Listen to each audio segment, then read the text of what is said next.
What's up, everybody? Good morning.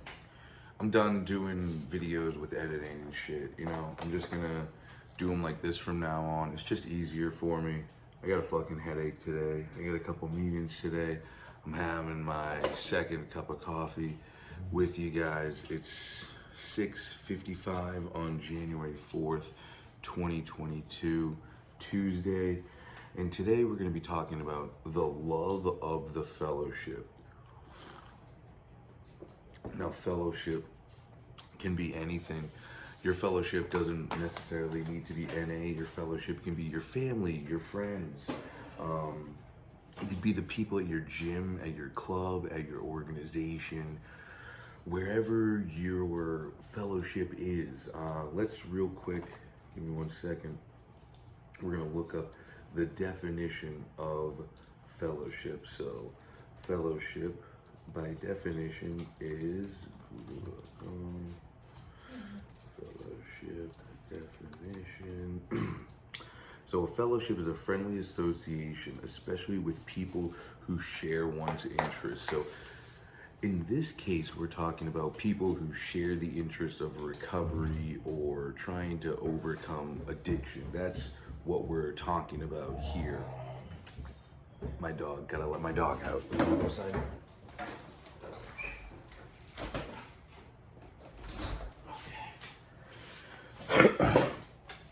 Okay, so today we secure in the love of the fellowship. We can finally look another human being in the eye and be grateful for who we are, which is crazy because there used to be a time where I literally couldn't look someone in the eye. People say that, people don't say this, but I know that one of the sure signs that people are getting high if they don't look people in the eye. My fucking dog, dude.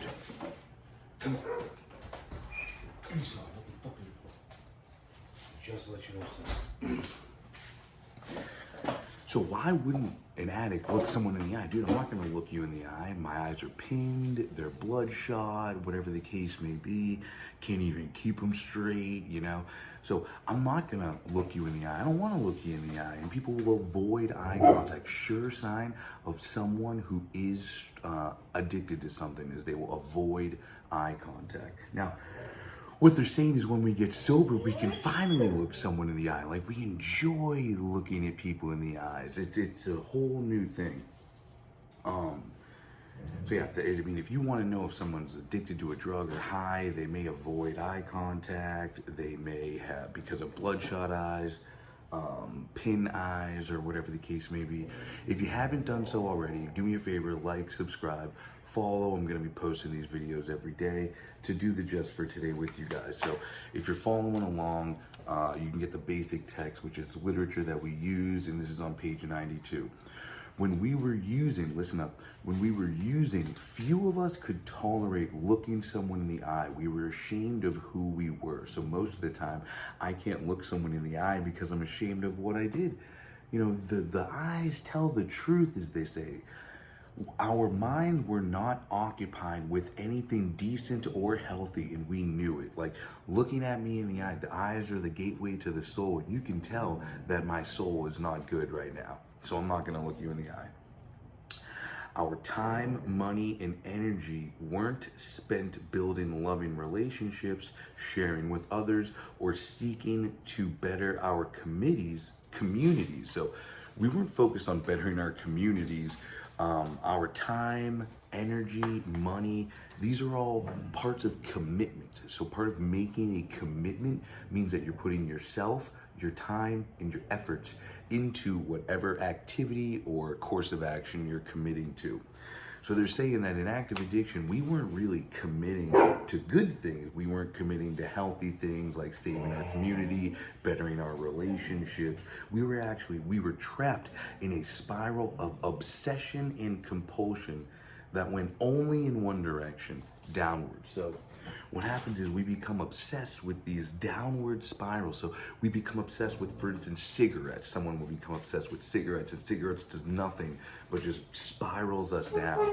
And we're not focused on the family, and we're not focused on holidays or whatever the case may be. We're only focused on smoking a cigarette. Dude, everything is happening in my house right now, bro. My baby's waking up, my fucking dog. Look at this, is my recovery is being tested right now. So we get trapped in obsession, in compulsion, so we become compelled to do these things that we are obsessing over, and we're not focused on building relationships, sharing with others, or doing anything like that. In recovery, our journey down the spiral path has been cut short. But, so we basically, when we get in recovery, we're stopping that path downward. We're no longer allowing that path downward to continue to destroy our life. But listen up, but what is it that has turned us around, drawing us back upward into the open spaces of the wide, free world? Yo, my dog, Rocky. The love of the fellowship. So what this is saying is that the love of the fellowship, family, friends, employers, communities, those are the things that keep us going on this journey upward. Those are the things that bring us to the wide open space and bring the real freedom. I gotta feed my dogs, dude.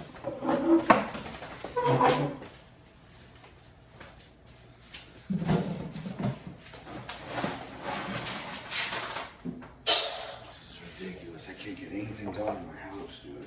I can't get anything done in my house without somebody needing something from me.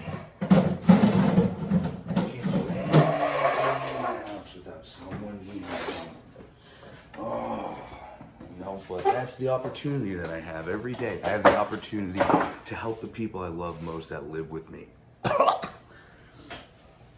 In the company of other addicts, we knew we would not be rejected. So,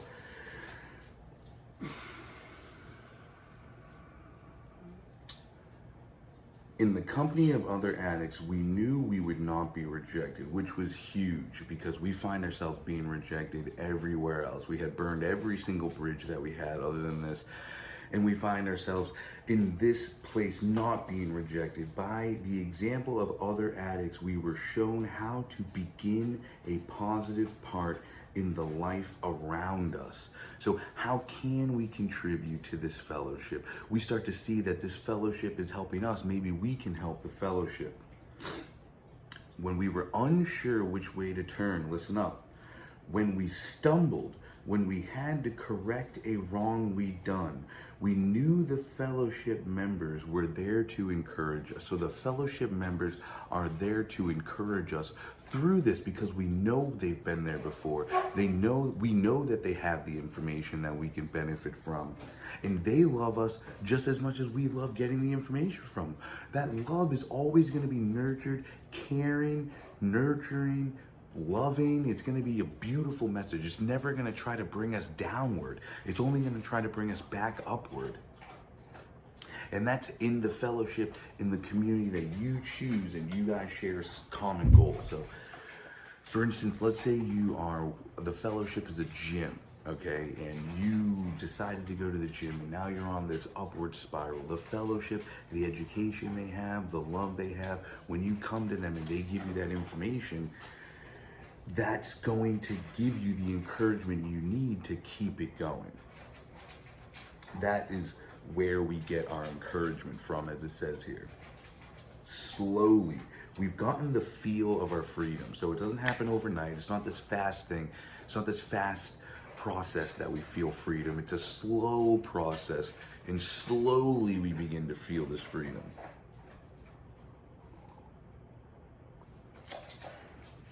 No longer are we locked up in our disease. We are free to build and grow and share along with everyone else. And when we need the support to take our next step, it is there. The security we found in the love of the fellowship has made our new lives possible. So the love we find in the fellowship, the knowledge, the care, the effort that we find in the fellowship is going to make these new lives possible. Without this fellowship, without this community, it's going to be very difficult for us to even find hope for recovery, right? Like if no one ever quit smoking cigarettes before, you're gonna have no hope to quit smoking cigarettes. If there was no gym and people weren't going to the gym, you're gonna have no hope to go to the gym or lose weight or whatever the case may be.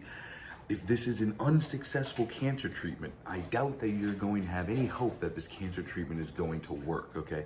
The fellowship of these things working is what encourages us and gives us hope that it is going to work, that we can try it, and we begin to come to believe that this can in fact help us as well.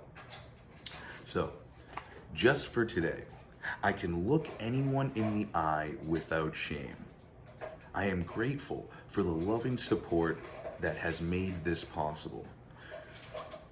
So we think about the freedom that comes with looking at people in the eye. And today, without shame. So today, shame is the awareness or consciousness of wrong or foolish behavior. So if you don't do wrong or foolish behavior, it's like an unpleasant feeling caused by the awareness of wrong or foolish behavior. So we can look people in the eyes, anyone, without knowing that we did something wrong or foolish, which is a tremendous freedom.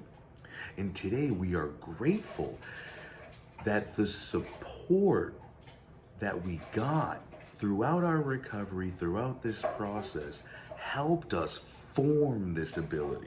Okay, this fellowship, the loving support gave us the strength and made this possible. And today we are grateful for that fellowship, not our strength, because we didn't get that. That's from the fellowship. And today we can look anyone in the eye without shame. So we celebrate two things. One, our ability to look anyone in the eye without shame. And two, our gratitude for the loving support that made that possible. I hope this helps you guys. And if you haven't already, do me a favor, like, subscribe, follow. In the comment section, I want to know what fellowship do you rely on? Do you have the ability to look people in the eye? What are things that you do to show your gratitude for the fellowship that you have? Tomorrow, we're going to get geared up for recovery at home, and I hope you guys have a tremendous day. I thank you for joining me on January 4th, 2022, and take care.